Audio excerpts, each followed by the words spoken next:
Assalamualaikum warahmatullahi wabarakatuh. Perkenalkan, nama saya Barina Asmirana, NIM 2023 143527. Di sini saya akan mempresentasikan materi yang mengenai karakteristik dan perbedaan individu. Karakteristik individu, nature dan nature merupakan istilah yang biasa digunakan untuk menjelaskan karakteristik individu dalam fisik, mental, dan emosional dalam setiap tingkat perkembangan. Karakteristik yang berkaitan dengan perkembangan faktor biologis yang berkaitan dengan sosial psikologis lebih banyak diperbaharui oleh faktor lingkungan. Perbedaan individu. Perbedaan individu secara keseluruhan lebih banyak bersifat kuantitatif bukan kualitatif. Sejauh mana individu berbeda akan menunjukkan kualitas perbedaan mereka atau kombinasi-kombinasi dari berbagai unsur perbedaan tersebut. Ciri dari sifat orang yang satu dengan yang lain. Perbedaan ini disebut perbedaan individu atau perbedaan individual. Maka perbedaan dalam perbedaan individual menurut Longren menyangkut variasi yang terjadi, baik variasi pada aspek fisik maupun psikologis. Bidang-bidang perbedaan. Yang pertama, perbedaan fisik, usia, tingkat dan berat badan, jenis kelamin, pendengaran, penglihatan, dan kemampuan bertindak. Yang kedua, perbedaan sosial, termasuk status ekonomi, agama, hubungan keluarga, dan suku. Yang ketiga, perbedaan kepribadian, termasuk watak, motif, minat, sikap. Yang keempat, perbedaan inteligensi dan kemampuan dasar. Yang kelima, perbedaan kecakapan atau kepandaian di sekolah. Gejala perbedaan yang berpengaruh terhadap perilaku. Yang pertama, perbedaan kognitif. Yang kedua, perbedaan individual dalam kecakapan bahasa. Yang ketiga, perbedaan kecakapan motorik. Yang keempat, perbedaan latar belakang. Yang kelima, perbedaan dalam bakat. Yang keenam, perbedaan dalam kesiapan belajar. Konsep dasar pertumbuhan dan perkembangan individu. Istilah perkembangan dalam psikologis merupakan sebuah konsep yang mencakup kompleks. Di dalamnya terkandung banyak dimensi. Oleh sebab itu, untuk dapat memahami konsep dasar perkembangan, konsep lain yang terkandung dalam perkembangan. Yang pertama, perkembangan. Yang kedua, pertumbuhan. Yang ketiga, kematangan. Yang keempat, perubahan. Perkembangan menghasilkan bentuk dan ciri-ciri kemampuan baru yang berlangsung dari tahap aktivitas sederhana ke tahap yang lebih tinggi.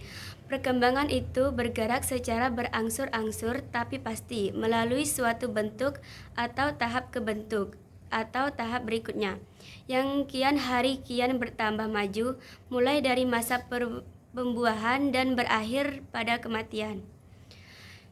Pertumbuhan dalam konteks perkembangan merujuk perubahan yang bersifat kuantitatif, yaitu peningkatan dalam ukuran dan struktur, seperti pertumbuhan badan, pertumbuhan kaki, kepala, jantung, paru-paru, dan sebagainya. Kematangan. Pertumbuhan dan perkembangan itu pada umumnya berjalan selaras dan pada tahap-tahap tertentu menghasilkan suatu kematangan, baik kematangan jasmani maupun kematangan mental.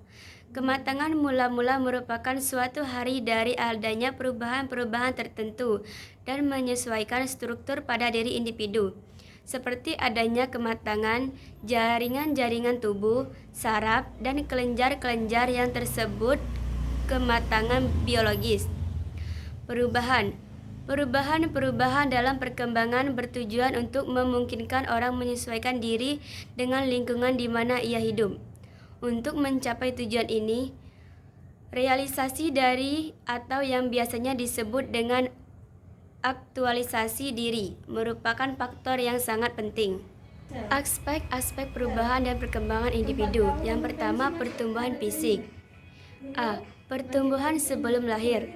Masa sebelum lahir merupakan pertumbuhan dan perkembangan manusia yang sangat kompleks karena pada masa itu merupakan awal terbentuknya organ-organ tubuh dan dan terwujudnya jaringan saraf yang membentuk sistem. Dan ada juga pertumbuhan setelah lahir. Pertumbuhan fisik manusia setelah lahir merupakan kelanjutan pertumbuhan sebelum lahir. Hasil pertumbuhan fisik manusia berlangsung hingga dewasa. Yang kedua, intelek. Intelek sejalan dengan pertumbuhan saraf otak. Keras pikiran pada dasarnya menunjukkan fungsi otak, maka kemampuan intelektual yang lain disebut dengan istilah lain kemampuan berpikir. Dipengaruhi oleh kematangan otak yang mampu menunjukkan fungsinya secara baik. Yang ketiga, emosi. Emosi merupakan gejala peranan disertakan dengan perubahan atau perilaku fisik, seperti marah yang ditunjukkan dengan teriakan, suara keras, atau tingkah laku yang lain. Yang ketiga, sosial. Bayi lahir dalam keadaan yang sangat lemah. Ia tidak akan mampu hidup terus tanpa bantuan orang lain. Begitu juga dengan orang dewasa. Dalam proses pertumbuhan, setiap orang tidak dapat berdiri sendiri. Setiap manusia memberikan lingkungan dan senantiasa atas memerlukan manusia lainnya. Yang kelima, bahasa. Pengertian bahasa sebagai alat komunikasi dapat dilahirkan sebagai tanda, gerak, dan suara untuk menyampaikan isi pikiran kepada orang lain. Yang keenam, bakat khusus. Bakat merupakan kemampuan tertentu atau khusus yang dimiliki oleh orang individu yang hanya dengan rangsangan atau sedikit istilah. Kemampuan itu dapat berkembang dengan baik. Yang ketujuh, sikap, nilai, dan moral.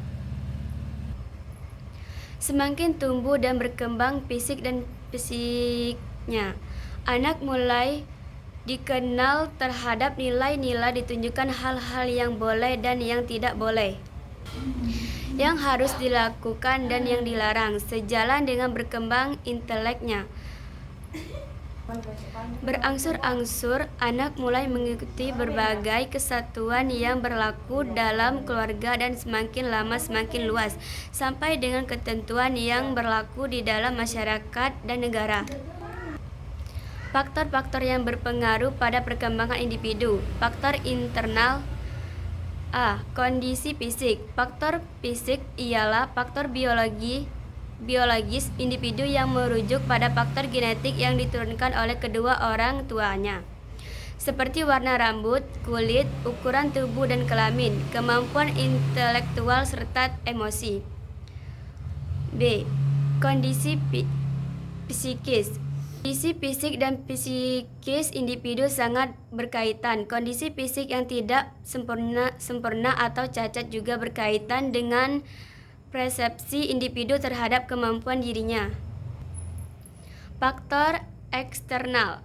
A. Lingkungan fisik. Lingkungan ini merupakan kondisi keamanan, cuaca, keadaan geografis, sanitasi, atau keberanian lingkungan, serta keadaan rumah yang meliputi ventilasi udara dan kepada hunian.